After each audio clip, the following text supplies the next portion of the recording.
বাংলাদেশের একমাত্র প্রবাল দ্বীপ সেন্ট মার্টিনকে রক্ষায় অন্তর্বর্তীকালীন সরকার বেশ কিছু বিধিনিষেধ আরোপ করেছিল। নতুন নিয়ম অনুযায়ী নভেম্বর মাস থেকে সেন্ট মার্টিন পর্যটকদের জন্য উন্মুক্ত হওয়ার কথা থাকলেও সরকার ঘোষিত পর্যটন মৌসুমেও ভ্রমণ পিপাসুরা সেন্ট মার্টিনে যেতে পারছেন না। অন্তর্বর্তীকালীন সরকারের কথা এবং কাজের মিল না থাকায় শেখ হাসিনার উদ্ভাবিত একটি ষড়যন্ত্র তত্ত্ব নতুন করে আলোচনায় এসেছে। শেখ হাসিনা ক্ষমতায় থাকাকালীন এবং ক্ষমতা ছেড়ে পালিয়ে ভারতে আশ্রয় নেওয়ার পরও বলেছেন, সেন্ট মার্টিন আমেরিকার কাছে হস্তান্তর করলে শেখ হাসিনা আরও দীর্ঘদিন ক্ষমতায় থাকতে পারত। শেখ হাসিনার এমন বিতর্কিত মন্তব্যের জবাবে মার্কিন দূতাবাস জানিয়েছিল, বাংলাদেশের সার্বভৌম এলাকা দখলের বিষয়ে যুক্তরাষ্ট্রের কোনো আগ্রহ নেই। বর্তমান অন্তর্বর্তীকালীন সরকার ক্ষমতা গ্রহণের পর সেন্ট মার্টিন নিয়ে নজিরবিহীন কড়াকড়ি আরোপ করা এবং পর্যটন কার্যত বন্ধ করে দেওয়ার পর সামাজিক মাধ্যমে অনেকেই সন্দেহ প্রকাশ করছেন যে এবার হয়তো সেন্ট মার্টিন সত্যি সত্যি আমেরিকাকে দিয়ে দেওয়া হবে।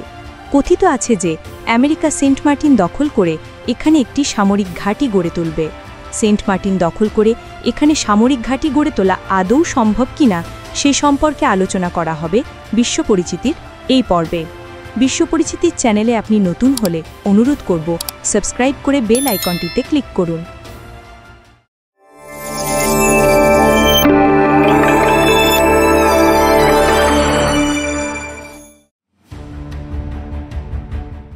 যুক্তরাষ্ট্র নিজেই বিশ্ব নিরাপত্তার জন্য সবচেয়ে বড় হুমকি হওয়া সত্ত্বেও তারা বৈশ্বিক নিরাপত্তার অজুহাত দিয়ে পৃথিবীর প্রতিটি প্রান্তে ব্যাপক সামরিক উপস্থিতি নিশ্চিত করেছে।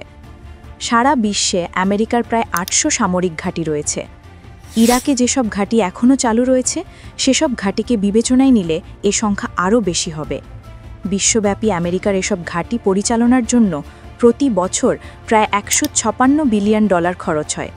সেগুলোর মধ্যে উল্লেখযোগ্য হল জাপানে ১২০টি, জার্মানিতে ১১৯টি এবং দক্ষিণ কোরিয়ায় ৭৩টি মার্কিন ঘাঁটি। এসব ঘাঁটির মধ্যে অনেকগুলো আকারে বেশ ছোট এবং অস্থায়ী। অস্থায়ী ছোট ঘাঁটিগুলো লিলিপ্যাড নামে পরিচিত।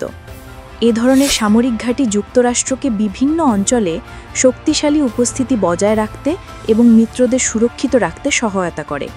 লিলিপ্যাডগুলো গড়ে তোলার কারণে বিভিন্ন অঞ্চলে বড় বড় ব্যয়বহুল ঘাঁটি স্থাপন না করেও যুক্তরাষ্ট্র তাদের সকল ধরনের কার্যক্রম পরিচালনা করতে পারে।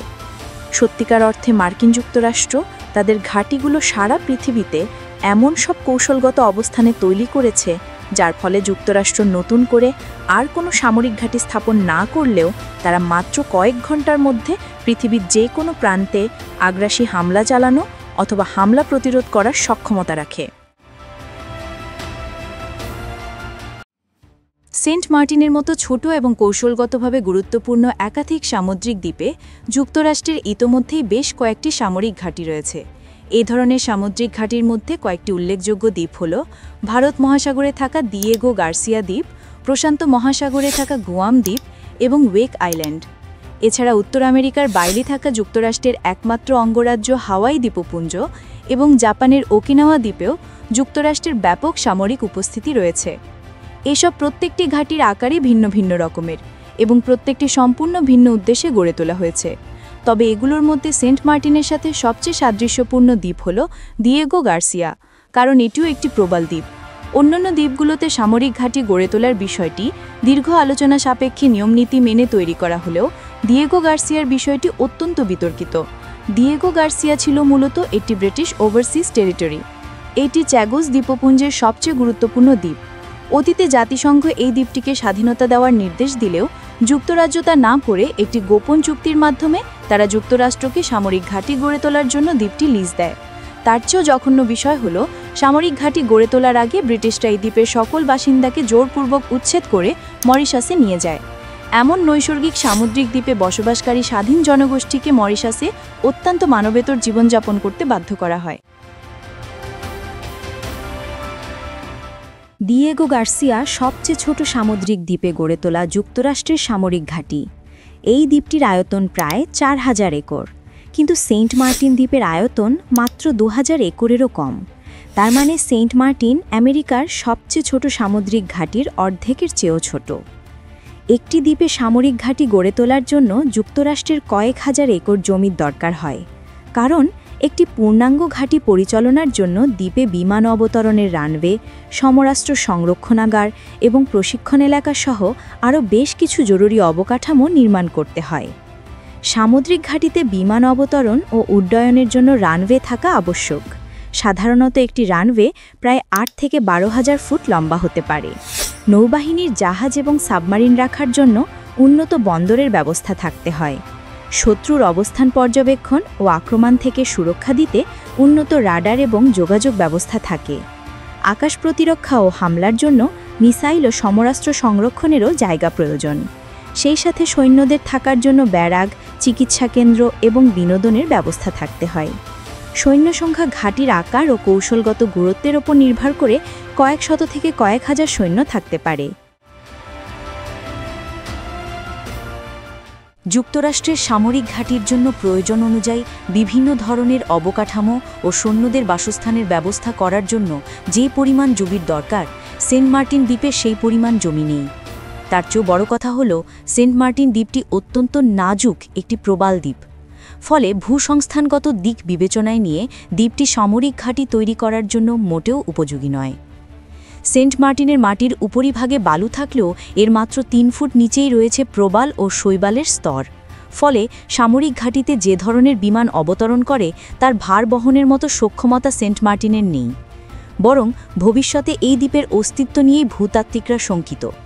তার চেয়েও বড় কথা হল, সেন্ট মার্টিন দ্বীপের মহীসোপানের গভীরতা এতটাই কম যে এখানে বিমানবাহী রণতরী বা বড় যুদ্ধজাহাজ তো দূরের কথা, মাঝারি ও ছোট রণতরীও ভিড়তে পারবে না। সে কারণে এখানে আধুনিক নৌবন্দরও গড়ে তোলা সম্ভব নয়। শুধু সেন্ট মার্টিনের ভূতাত্ত্বিক দিক থেকেই নয়, ভৌগোলিক কৌশলগত দিক থেকেও সেন্ট মার্টিন যুক্তরাষ্ট্রের জন্য মোটেও আকর্ষণীয় নয়। কারণ বঙ্গোপসাগরের দুই প্রান্তে চীন ইতোমধ্যেই তাদের উপস্থিতি নিশ্চিত করেছে। একদিকে শ্রীলঙ্কার হাম্বানটোতা এবং অন্যদিকে মিয়ানমারের কায়ু কফাইউ গভীর সমুদ্র বন্দর চীনের মহাপরিকল্পনার আওতায় গড়ে তোলা হয়েছে, যার ফলে মার্কিন ঘাঁটিতে রসদ পাঠাতে এবং ডুবোজাহাজ বা যুদ্ধজাহাজ বঙ্গোপসাগরে ঢুকতে বা বের হতে গেলে দুই দিক থেকে চীনের চ্যালেঞ্জের মুখোমুখি হবে। তাছাড়া চীনের দোরগোড়ার ফিলিপাইন এবং জাপান থেকেই যেখানে আমেরিকা তাদের সামরিক ঘাঁটির আকার ছোট করে ফেলেছে, সেখানে সেন্ট মার্টিনের মতো ছোট একটা দ্বীপ আমেরিকা কেন চাইবে? শুধু তাই নয়, চীনকে মোকাবেলা করার জন্য সেন্ট মার্টিনের চেয়েও অনেক সেরা কৌশলগত জায়গায় ইতোমধ্যে একাধিক মার্কিন ঘাঁটি রয়েছে। ১৯৮০-র দশকেও বাংলাদেশের বামপন্থীরা সেন্ট মার্টিনকে ঘিরে একই ধরনের বিতর্ক তুলে যুক্তরাষ্ট্রের বিরোধিতা করেছিল। কিন্তু বৈজ্ঞানিকভাবেই সেন্ট মার্টিনের সামরিক ঘাঁটি গড়ে তোলা সম্ভব নয় বলে সে সময় এই বিতর্ক ধামাচাপা পড়ে যায়। সত্যিকার অর্থে সেন্ট মার্টিনে ঘাঁটি তৈরি করে যদি যুক্তরাষ্ট্র লাভবান হতো, তাহলে তারা বহু আগেই ছলে বলে কৌশলে তা করে ফেলত। সেই সাথে দেশ বিক্রি করে দেওয়ার মতো রাজনৈতিক দলেরও অভাব ছিল না বাংলাদেশে। সুযোগ থাকলে শেখ হাসিনাই সবার আগে এই প্রস্তাবে রাজি হতো। শেখ হাসিনা নতুন করে এই কাল্পনিক বিতর্ক হাজির করে রাজনৈতিকভাবে ফায়দা হাসিলের চেষ্টা করেছে মাত্র। তিনি বোঝানোর চেষ্টা করেছেন শেখ হাসিনা দেশ বিক্রি করে না, অথচ বহু আগে থেকেই শেখ হাসিনা আপদমস্তক ভারতের কাছে বিক্রি করে বসেছিল।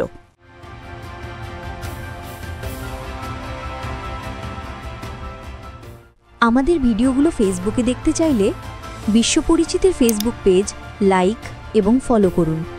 পরবর্তী ভিডিও আপলোড হওয়ার সাথে সাথে দেখতে চাইলে বিশ্বপরিচিতি সাবস্ক্রাইব করে বেল আইকনটিতে ক্লিক করুন।